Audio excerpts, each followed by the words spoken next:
আসসালামু আলাইকুম বন্ধুরা, আশা করি সবাই ভালো আছেন। জুগাটি অটোমোবাইল 008 2025-এ আপনাদেরকে আরেকবার স্বাগত জানাচ্ছি। I am your host Sohel Khan. বন্ধুরা, এই বাইকগুলো বাংলাদেশে আসার প্রচুর সম্ভাবনা রয়েছে এবং এর শোরুম বাংলাদেশে আরও আগে থেকে অ্যাভেলেবেল রয়েছে।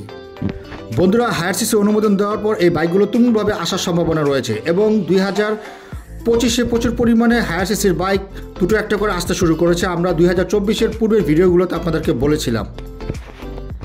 বন্ধুরা, বিগত 2024-এ ডিসেম্বরের দিকে 300 সিসির এবং 250 সিসির আরও কিছু বাইকের আগমন ঘটেছে এবং 2025-এ প্রচুর পরিমাণে হায়ার সিসির বাইকের আগমন ঘটবে, এ ব্যাপারে আপনারা নিশ্চিত থাকতে পারেন। বন্ধুরা, বাইক আসলে আমরা নতুন বাইকের স্পেসিফিকেশন নিয়ে ভিডিও দিয়ে থাকি বা বাইকের আপডেট নিয়ে আমরা কোনো ভিডিও দিই না। আমরা আমাদের পূর্বের ভিডিওগুলোতেও বলেছি আমাদের চ্যানেল, কারণ কথা অনুযায়ী এবং তারিখ অনুযায়ী ডিলাররা বাইক আনতে পারে না বিধায় পরে কমেন্টসে আপনারা আমাদের ওপর রাগান্বিতভাবে কথা বলে থাকেন, যার কারণে আমরা আমাদের চ্যানেলে কোনো বাইকের আপডেট নিয়ে বা কত তারিখে আসবে কোন তারিখে আসবে এই নিয়ে আমরা কোনো ভিডিও দিই না। তো চলুন মূল ভিডিওতে চলে যাই। মূল ভিডিওতে যাওয়ার আগে একটি রিকোয়েস্ট করব, যারা চ্যানেলে প্রথমবার ক্লিক করেছেন তারা অবশ্যই চ্যানেলটি সাবস্ক্রাইব করবেন, আর যারা সাবস্ক্রাইব করেছেন পূর্বে তাদেরকে অসংখ্য ধন্যবাদ। ভিডিওটি ভালো লাগলে দেশি হয় দেশি চ্যানেলকে ভালোবাসে একটা লাইক অন্তত করবেন।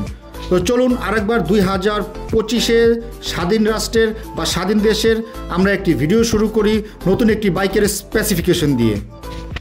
বন্ধুরা, আমাদের এবারের বাইকটি হচ্ছে টিভিএস অ্যাপাচি RTR 310। বাইকটিতে ইঞ্জিন হিসাবে দেওয়া হয়েছে 312.12 cc single cylinder 4 stroke liquid cooled fuel injected spark ignited BS6 DOHC engine. বাইকটির ম্যাক্স পাওয়ার 35.6 হর্স পাওয়ারে 9700 RPM এবং এর ম্যাক্স টর্ক 28.7 নিউটন মিটারে 6650 RPM। তার সাথে বাইকটিতে ইঞ্জিনে আরও ব্যবহার করা হয়েছে লিকুইড কুলিং সিস্টেম এবং তার সাথে FI সিস্টেমও। বাইকটির ফ্রন্ট সাসপেনশনে ব্যবহার করা হয়েছে golden 41 mm fully ups and down telescopic suspension এবং রিয়ারে ব্যবহার করা হয়েছে solid diecast aluminium swing arm directly হাইনেট মনোশক পিলোট অ্যাডজাস্টেবল। বাইকটির ফ্রন্ট ব্রেকিং সিস্টেমে ব্যবহার করা হয়েছে 300 mm single disc with dual channel ABS braking system এবং রিয়ারে দেওয়া হয়েছে 240 mm single disc with dual channel ABS braking system. Clutching সিস্টেমে দেওয়া হয়েছে fully slipper assist clutching system. বাইকটির ফ্রন্ট এবং রিয়ার হুইল ট্যাপ দেওয়া হয়েছে সম্পূর্ণ অ্যালয় হুইল। বাইকটির ফ্রন্ট এবং রিয়ার হুইল সাইজ দেওয়া হয়েছে 17 ইঞ্চ। বাইকটির ফ্রন্ট টায়ারে ব্যবহার করা হয়েছে 110/70 R17 সাইজের টায়ার এবং বাইকটির রিয়ারে ব্যবহার করা হয়েছে 150/60 R17 সাইজের টায়ার। বাইকটির ফ্রন্ট এবং রিয়ারে টায়ারে দেওয়া হয়েছে সম্পূর্ণ টিউবলেস টায়ার। তার সাথে বাইকটির ফ্রন্ট এবং রিয়ারে টায়ার প্রেশার হিসেবে দেওয়া হয়েছে 32 PSI টায়ার প্রেশার। বাইকটির ইঞ্জিনের দুরন্ত গতির জন্য তার সাথে আরও ব্যবহার করা হয়েছে 6 স্পিড ম্যানুয়াল ট্রান্সমিশন। বাইকটির গিয়ার শিফটিংয়ে দেওয়া হয়েছে 1 ডাউন এবং 5 আপ ট্রান্সমিশন সিস্টেম। বাইকটির ইঞ্জিন বোর্ড দেওয়া হয়েছে 80 mm এবং এর স্ট্রোক 62.1 mm। বাইকটির ইঞ্জিন কম্প্রেশন রেশিও দেওয়া হয়েছে 12.17:1। বাইকটিতে ফিউল টাইপ দেওয়া হয়েছে পেট্রোল এবং বাইকটিতে total 11 litre fuel tank capacity ব্যবহার করা হয়েছে এবং রিজার্ভ হিসেবে 2.2 লিটার রাখা হয়েছে। বাইকটি টোটাল সিট হাইট 800 mm এবং এর টোটাল গ্রাউন্ড ক্লিয়ারেন্স প্রায় 180 mm এবং বাইকটির টোটাল ওভারঅল লেন্থ 1991 mm।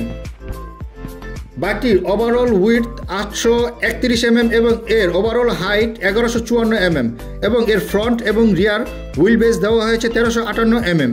বাইকটির চেসিসে ব্যবহার করা হয়েছে ট্রেলস ফ্রেম চেসিস সিস্টেম। বাইকটির ফিচার্সে ব্যবহার করা হয়েছে সম্পূর্ণ ডিজিটাল স্পিডোমিটার এবং RPM মিটার এবং ফ্রন্টের ড্রাইভিং সিটে বাইকের জন্য ব্যবহার করা হয়েছে স্প্লিট সিট। বাইকটির অ্যাডিশনাল ফিচার্সে দেওয়া হয়েছে ক্রুজ কন্ট্রোল সিস্টেম এবং 5 রাইডিং মুডস। বাইকটি প্রায় লিটারে 30 কিলোমিটার মাইলেজ দিয়ে থাকে এবং বাইকটির টপ স্পিড ঘন্টায় 150 km/h কোম্পানি ক্লেম করছে। বন্ধুরা, এখন আসছি প্রাইজে। বাইকটির ইন্ডিয়ান অন রোড প্রাইস 2025-এ প্রায় ধরা হয়েছে 2,49,991 রুপি। তবে এই বাইকটি যদি আমাদের বাংলাদেশে আসে এই বাইকটির প্রায় 4.5 থেকে 5 লক্ষ টাকার ভেতরে থাকবে, এ ব্যাপারে আপনারা আশাবাদী থাকতে পারেন। বন্ধুরা, ভিডিওটি কেমন লাগলো? আশা করি ভালো লেগেছে। চলে যাচ্ছি, তবে একেবারে নয়, পরের ভিডিওতে আসছি আবার নতুন কোনো বাইকের স্পেসিফিকেশন নিয়ে। সে পর্যন্ত আমাদের সাথেই থাকুন, চ্যানেলটি সাবস্ক্রাইব করুন এবং ভিডিওটি ভালো লাগলে একটি লাইক করুন দেশি হয়ে দেশি চ্যানেলকে। ভিডিওটি পুরোপুরি দেখার জন্য আপনাদেরকে অসংখ্য ধন্যবাদ।